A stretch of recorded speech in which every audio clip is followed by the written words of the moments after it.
But right now, we're also getting a clear indication of the impact of Israel's overnight strike on Iran. Satellite images obtained exclusively by CNN show no extensive damage at an Iranian airbase believed to be the main target. CNN's Nick Robertson reports direct attacks by the two countries appear to be over, at least for now. Ambiguity, not escalation. Iran's response to explosions in the sky near an Isfahan military base, several hundred miles south of Tehran. Events under investigation. Read nothing to see here. The objects were suspicious, and our defense system acted swiftly. Thank God there were no major issues. Satellite images exclusively obtained by CNN appear to support damage on the ground was minimal. US officials informed of an unspecified Israeli strike just hours before Iran's air defenses went on alert in the early hours of Friday. Iran's response, an anti-Israel rally manifesting on the streets of Tehran, where large crowds can only gather when sanctioned by the government. Another indication. For now, it's anger contained to shouting, not sending missile salvos as it did last weekend. Yes, I can. Approximately 350 drones, cruise and ballistic missiles fired at Israel following a deadly strike on the Iranian consulate in Damascus almost 3 weeks ago. Mostly intercepted without major damage. The Prime Minister, shunning allies' calls to take the win, vowed to strike back. Now, ambiguity, deafening silence from Israeli officials, except for an illuminating online spat. Hard-right cabinet member Itamar Ben-Gvir posting on X, lame. Quickly lambasted by centrist opposition leader Yair Lapid. Never before has a minister in the defense cabinet done such heavy damage to the country's security. It's unforgivable. The stakes had appeared extremely high. Iran's foreign minister in the moments before the attack promising instant, devastating retaliation.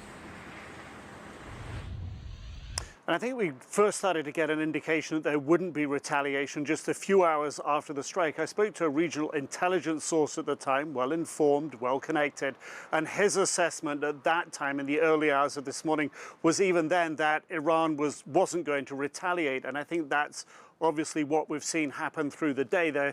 Both sides seem to have sort of taken a strategic off-ramp here. But the red lines that were crossed that got both sides into this situation are now blurred, and I think, you know, the war really fundamentally, the tension between the two countries hasn't really changed. What has happened is, for a moment, it seemed that the cost of an escalation, a real regional conflict and bloodshed, that came a bit closer. That's perhaps receded, but I think everyone has had a much closer and better look at just how quickly you could get to that type of escalation. But ambiguity for now, and perhaps both sides can take a win domestically out of this, Wolf. We will see. Nick Robertson in Jerusalem, thank you very much. Joining us now, staff writer for The New Yorker, Susan Glasser, and New York Times White House and National Security correspondent David Sanger. His new book, by the way, is entitled, there you see the cover, New Cold Wars. Susan, let me start with you. Do you think this is the end of the retaliatory strikes between Iran and Israel, or do you think there are more to come? Well, Wolf, I suspect the sound you hear is the sound of a lot of people exhaling cautiously right now in the region and here in Washington. I think there was a lot of anxiety ever since last week's unprecedented Iranian strike from their territory directly into Israel. Several hundred missiles, drones. As you know, they were basically all shot down, but still an enormous barrage. And Israel did not seem to be listening to counsel from the Biden administration to avoid, take the win and avoid keeping this cycle going. But perhaps the muted nature of the response to this strike suggests that for now it's over. But frankly, I just feel like we're entering a new and very dangerous phase in the confrontation between Israel and Iran, even if this round is over. Interesting. David, in your important new book entitled New Cold Wars, you argue the West underestimated both China and Russia.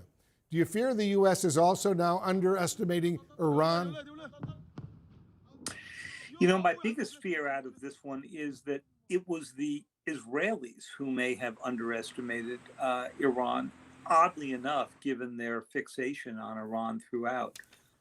They did not calculate, Wolf, that the killing of these 7 IRGC, Islamic Revolutionary Guard Command commanders, would provoke the kind of overwhelming attack that they successfully stopped and intercepted last weekend.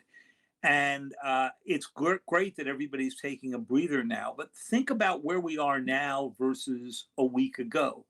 For the first time in 45 years since the Islamic Revolution, we have seen a direct attack from Iranian territory on Israel and a small but direct attack in response. That's a new world and a new place. And while I completely agree with Susan that everybody is now taking a breather, maybe scared by what they had begun to go do, I also think that the restraint, the taboo is now gone. And that worries me because I think there's every chance that the Iranian reaction to this will be to double down on the nuclear program. Yeah, we shall see. That could be so disturbing. Susan, an Italian official says the United States was, quote, informed at the last minute by the Israelis about the attack overnight on Iran. What do you make of that?